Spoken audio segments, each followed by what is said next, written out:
Santa do dia, 1º de março de 86. Santa Bibiana, rogai por nós. É de acordo com a fé, é de acordo com a razão, por isso mesmo é de acordo com a natureza. A nossa natureza pede um convívio interessante, um convívio variado, mas um convívio no qual possa haver o elemento fundamental de todo convívio bom. Os senhores sabem qual é? É a confiança. A gente estar ao lado de um em quem não confia é, no fundo, o inferno. Porque a toda hora a gente tem que estar prestando atenção se aquele tipo não vai fazer alguma coisa. Mas se todos sabem que são filhos do mesmo Pai, que é Deus, filhos de Nossa Senhora, que é a mãe de todos nós, por outro lado, sabem que obedecem à mesma lei de Deus e que por causa disso podem confiar um no outro, não vão fazer mal a um ao outro, o resultado daí vem uma distensão e um agrado de convívio que fora não se encontra. A natureza humana pede a confiança. Não há coisa mais agradável do que um ambiente no qual se pode confiar.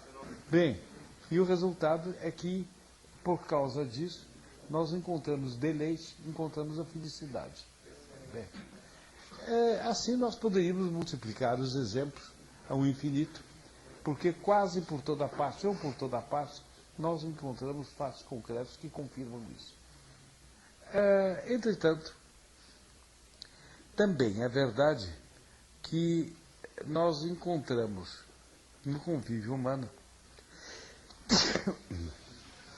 ao lado desse deleite, nós encontramos no convívio humano ocasiões de desprazer. Os senhores dirão, essas ocasiões de desprazer são causadas pelo convívio, pelos defeitos dos outros. Seria muito bom se fosse isso, mas de fato, infelizmente, muitas vezes a ocasião de desprazer é resultante do contrário disso. Ela é resultante do fato dos outros terem qualidades. Quer dizer, alguns colegas, infelizmente, isso pode dar-se dentro da própria TFP se a pessoa não reage. Com a ajuda da graça, reage e pode evitar. Mas se não reage, dá isto. Dois colegas. Um tem, por exemplo, uma facilidade de expressão enorme.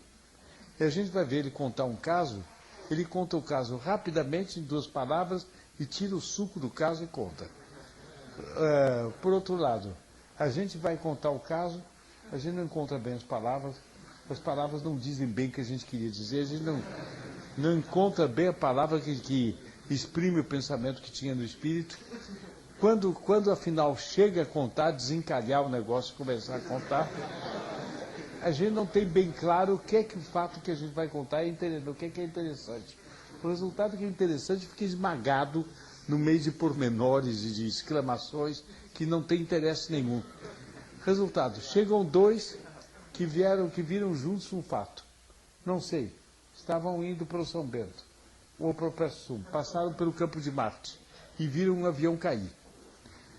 Os 2 chegam e os 2 contam, numa mesma roda, que viram o avião cair. Todos já se voltam para um, e o outro já fica meio de lado, ainda que ele queira contar também.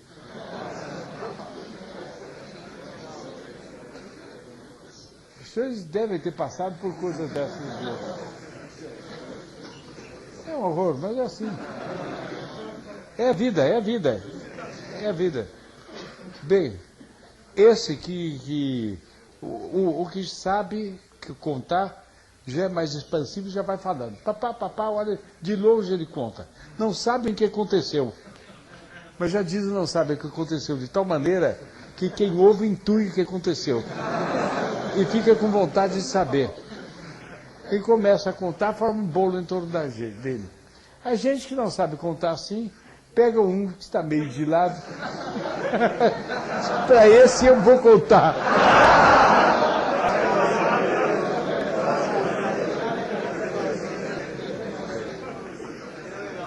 Para esse eu vou contar. Agarra aquela própria vítima e diz: você não sabe o que aconteceu.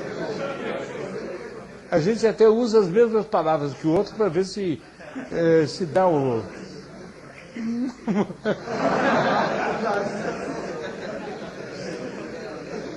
É terrível. Eu sei, inclusive, que eu deveria estar fazendo sofrer alguns. É a vida. É a vida.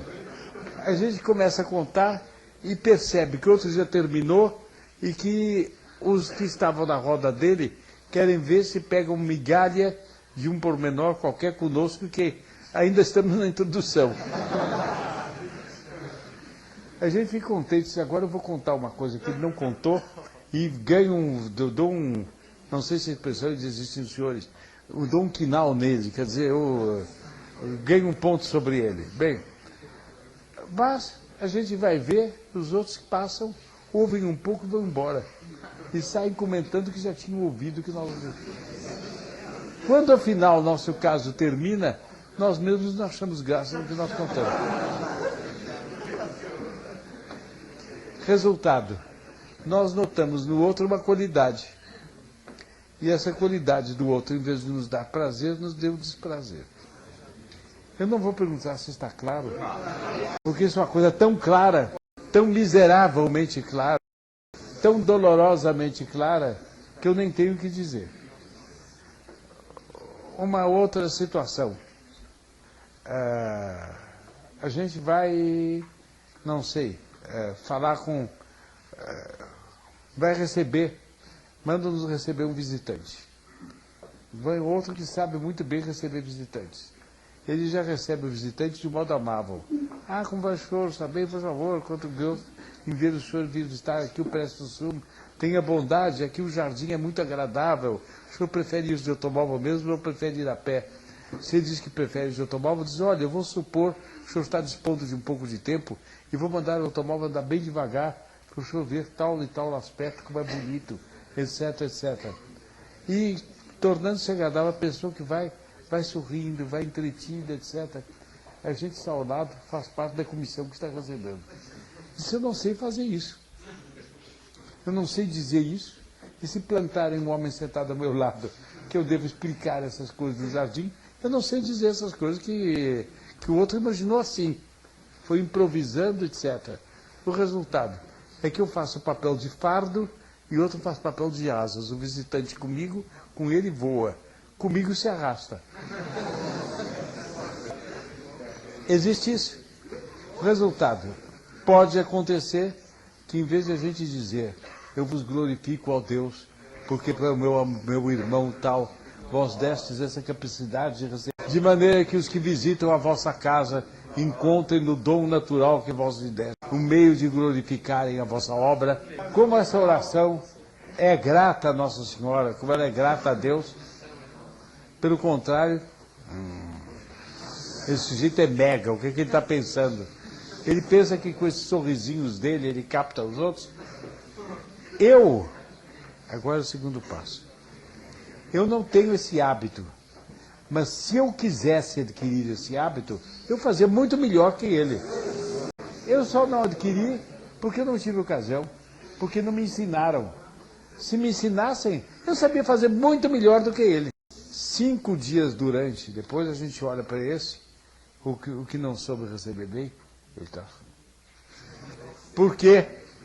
Por quê? É porque ele está estudando um modo de ser mais amável para a próxima visita.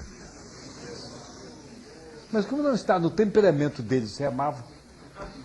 Porque a gente que não tem temperamento amável. É pesadona, não tem remédio. Cortês, todos podem ser. Amáveis depende do temperamento. É um dom que Nossa Senhora deu para um, não deu para outro, está acabado. A gente saberá ser correto. O outro é encantador, nós não somos, está acabado. Então temos que engolir com farinha. Não. O Mega começa a imaginar um jeito de ser mais encantador do que aquele. Inventa um processo, Mega. A próxima visitante que ele tem que receber, os visitantes não compreendem as cortesias deles, são tão embrulhadas, tão atrapalhadas, tão sem graça, que o próprio visitante fica com pressa. Só olha, eu estou com pressa de tocar esse jardim, e corra um pouco de pressa com esse jardim, que eu já conheço muitos jardins. Vamos chegar logo ao pavilhão central e lá nós vamos conversar. Quer dizer, fracassou. Fracasso baixa, o queixo vem aqui para baixo. Então, em vez de nós dizermos o seguinte, Ó Deus que criaste entre os homens uma admirável pluralidade de dons. Aliás, para dizer bem dito, ó Deus que criaste entre os homens uma admirável diversidade de dons. Não, pluralidade de dons. Tantos dons. E fizestes esses dons tão diversos entre si, para que sua obra no conjunto vos desse graça, vos desse glória. Eu vos agradeço pelo papel que destes ao meu irmão tal, que é tão mais dotado do que eu no terreno da amabilidade. Haverá, meu Deus, alguma coisa em que eu seja mais dotado que ele? Provavelmente não. Porque eu me conheço e sei que até lá eu não vou.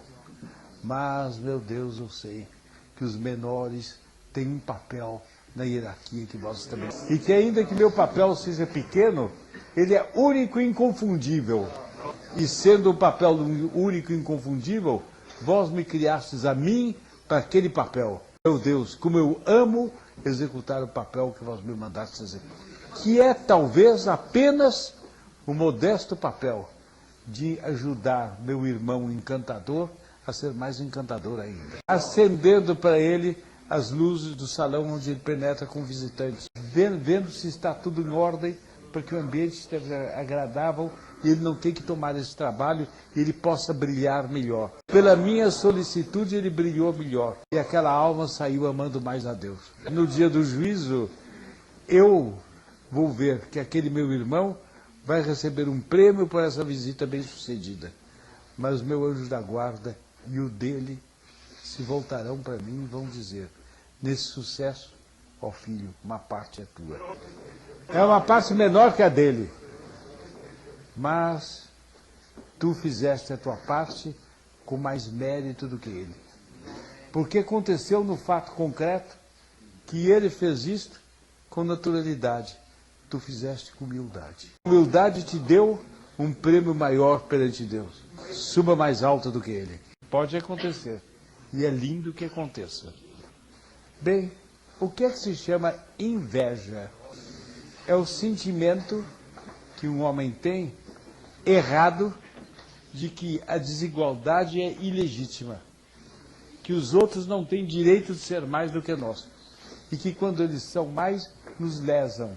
Então temos ódio. Isso é inveja.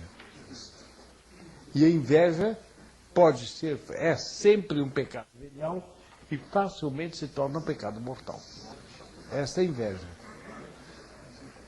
A inveja tem, no menor, esse desejo de desbancar o maior.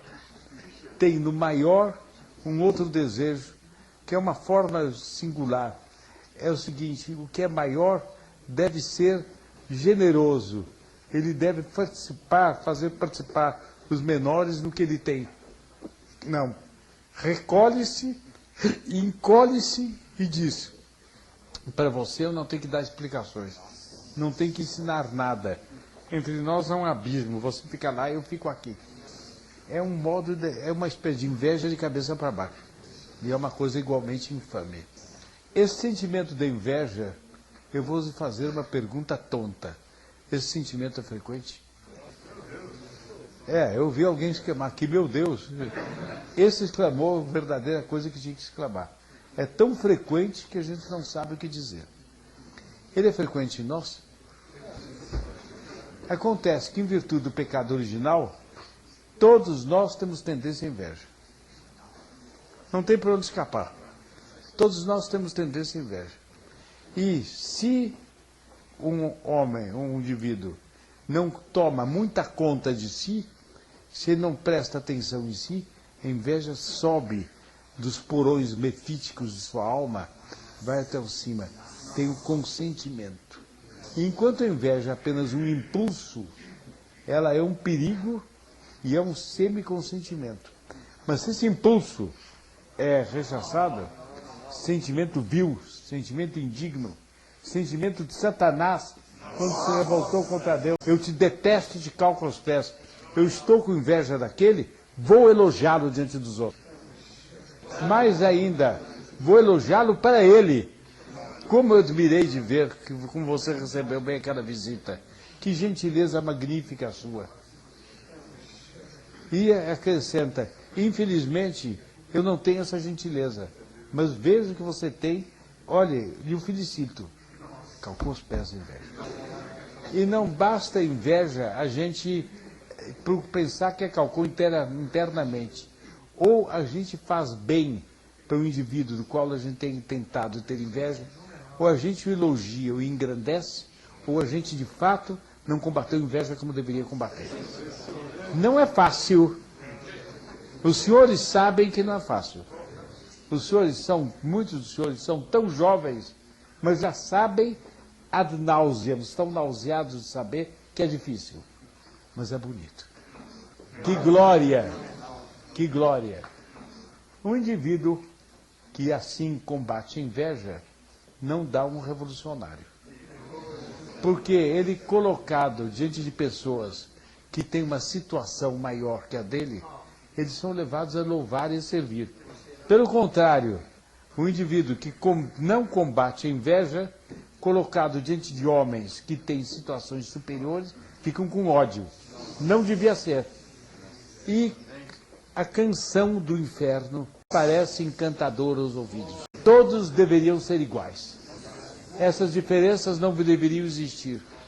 Não deveria haver nem ricos, nem riquíssimos, nem fortunas médias, nem fortunas, já não é fortuna, nem situações econômicas abastadas, nem sequer gente que apenas tem para viver. Não deveria haver isto. Deveria ser todos com a mesma fortuna. É o cântico de sereia do comunismo. Eu vejo uma pessoa que tem direito, por essas ou aquelas razões, a uma atenção especial. Na geração dos senhores, os valores históricos estão tão apagados que não sei até que ponto esse exemplo lhes falará.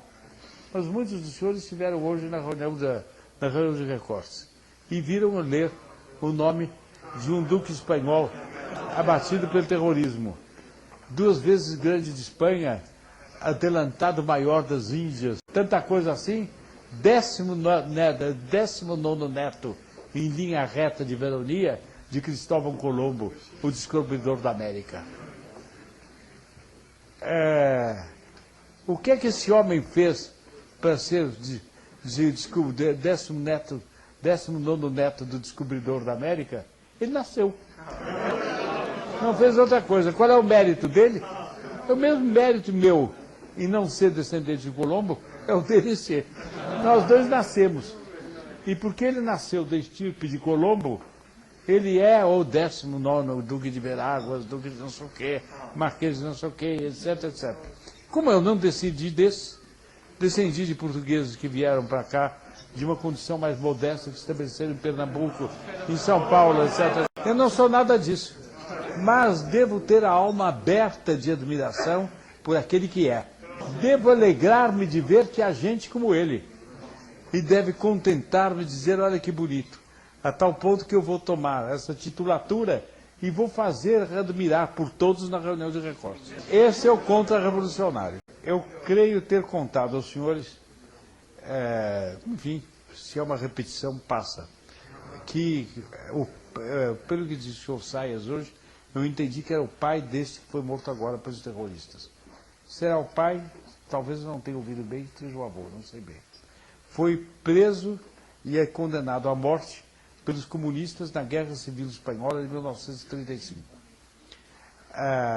Todos os governos dos países da América considerem que a América, tirando o Canadá, só tem repúblicas. Portanto, não há títulos de nobreza oficialmente reconhecidos na América. Só usar no Canadá. Todos os países da América mandaram uma mensagem às autoridades comunistas pedindo que ele não fosse morto, para que sobre a terra não se extinguisse a descendência daquele que descobriu o nosso continente. É uma linda coisa, é uma gratidão que tal seria que não tivessem para os descobridores do nosso continente. Esse homem, que mérito tinha para merecer isso? Descendia do outro, transbordante de méritos. Ele descobriu a América, uma coisa enorme, ao menos quantitativamente muito grande. Bem, resultado, ele foi homenageado. Agora, é claro que se um de nós estiver ameaçado de morte, não tem razão para as 21 repúblicas da América escreverem por que nós devemos achar bonito o que aconteceu com ele e não ter inveja. Pelo contrário, contar, pelo contrário, comentar. Olha que bonito, isso assim se faz. Apareceu um castelo aqui, eu não pude identificar bem, mas eu creio que era mas não tenho certeza, que era um aspecto do castelo do Lude, pertencente a uma tia de Dom Luís e de Dom Bertrand, na França. Mas, em todo caso, um castelo que se vê que é francês, por uma qualquer harmonia que os telhados do castelo destilam e que se espalha pelo céu, que até as pontas das torres destilam perfume. Bem, eu estava pensando naquele castelo, na beleza daquele castelo, e me veio assim o pensamento. Em todos nós os pensamentos vêm assim. É questão de a gente saber torear no começo, saber prestar atenção no começo. Me veio assim a ideia, me veio a ideia rápida assim. Se o Aleijadinho visse isso, o que é que ele diria? Eu creio que não há, se houver, há muito poucos, há um, que eu esteja me lembrando, talvez 2, 3, descendentes franceses aqui. Os outros descendem de todos os povos da terra, inclusive de Portugal. Bem, vendo esse elogio da França, dá um... Como é esse negócio, esse perfume que sai do teto? Eu nunca ouvi dizer que teto nenhum enrolasse perfume. Isso é fantasia do Dr. Plínio, é entusiasmo incondicional, um pouco maníaco pela França. Em todo caso, eu desconfio que ele não sabe apreciar bem tal coisa do país do qual eu descendo. E sempre há um lado por onde se pode achar isso. O que é? Inveja. A gente não deve ser assim. Então, a Revolução Protestante. Fiéis que não querem mais obedecer aos padres. Padres que não querem mais obedecer aos bispos. Bispos que não querem mais obedecer ao Papa. Por quê? Porque não gostam de superiores. Gente que extingue todas as ordens religiosas porque detestam o voto de obediência, o voto de pobreza, o voto de castidade que faz com que tais vivam a vida inteira na dependência de uns tais outros. Revolta. Revolta da onde? Inveja. Por que é que aquele manda e eu tenho que obedecer? Eu não posso suportar. A Revolução Protestante foi filha da inveja. Ah, sairá. Les aristocrates, la lanterne, on les pendra. Canção maldita da Revolução Francesa. Ah, isso irá. Os aristocratas na lanterna. A iluminação pública com as lanternas naquele tempo. A gente o suspenderá, quer dizer, para o caralho. Bem, e todos os horrores da Revolução Francesa. Por quê? Porque não deve mais haver reis, não deve mais haver nobres. Isto é contra a justiça. Todos os homens devem ser iguais. Inveja. É a mesma inveja que passou do campo religioso para o campo político. 1917. Desaba um enorme edifício. É o Império Russo. E é transformado na União das Repúblicas Socialistas Soviéticas. O que é esse negócio? Quer acabar com a diferença das fortunas. Eles proclamam completa igualdade religiosa, igualdade política, mas também igualdade econômica completa. Não há razão para uns serem mais nobres, outros serem mais plebeus. Não há razão para uns serem mais ricos e outros serem mais pobres. Tudo é igual. E o que não for igualdade é injustiça. Eu odeio. Eu não suporto as desigualdades. Começa a propaganda comunista no mundo. O que é? O que é? Só pode ser uma coisa. É a vitória da inveja. Há tanta coisa para dizer sobre inveja que uma reunião mal basta para dar os traços gerais. A sensualidade fica de lado. Para outro dia, em outra ocasião. Eu vou apenas indicar qual é o fim último da inveja. Quando o indivíduo detesta toda superioridade, fica revoltado contra toda superioridade, há um extremo no qual ele fica revoltado com o fato de ele ser superior em relação aos outros. E aí os senhores encontram sacerdotes que gostam de agir como se fossem leigos. Não gostam de ser reverenciados como sacerdotes, mas gostam de ser tratados como se trata qualquer leigo. Encontram pais de família que gostam de ser tratados pelos filhos com a camaradagem com que o irmão trata o outro, e não com a veneração com que o filho deve tratar o seu pai. Os senhores encontram pessoas de muita educação, de muita fortuna, que gostam de ser tratados como um qualquer e se metem com a ralé. Vão bebericar nos botequins e misturar com os homens mais vulgares. Os senhores encontram isso. Por quê? Porque eles ficam com um ódio não só de todo indivíduo que é superior a eles, mas de toda coisa que tem uma forma qualquer, um grau qualquer, de maior beleza do que outra. Bem, os senhores sabem no que dá? Dá que o homem, por igualitarismo, pela pressão da inveja, para que não haja possibilidade de alguém ter inveja de outrem, eles querem que tudo se nivele no nível mais baixo. E o nível mais baixo não é apenas do simples plebeu, nem é simplesmente do digno operário. O nível mais baixo é do monstro. E que eles querem que as coisas todas fiquem monstruosas para não ficarem melhores do que aquilo que não é monstruoso. E daí a adoção da feiura como padrão das coisas. E aí a adoção de obras monstruosas como aquela coisa torcida. Ali na saída da catedral alta, com suas torres, com seus sinos.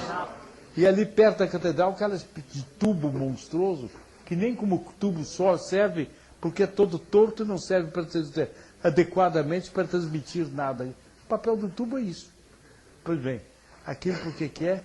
É porque ficaram com ódio daquilo que é torto, daquilo que é de direito.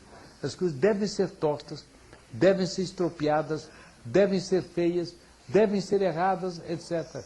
E os senhores viram a manifestação disso naquela seita japonesa, de que eu dei notícias já tarde na reunião do recorte, e que é de gente que se veste, se maquilha de um modo horroroso, e que se arrasta no chão até ficar em carne viva, e que cheira mal e que tudo mais, eles querem meter-se no fundo do poço de todos os horrores, para dizer, ali não há desigualdade. Em última análise, essa gente, se encontrar aberta a boca do inferno, entra por lá e merece.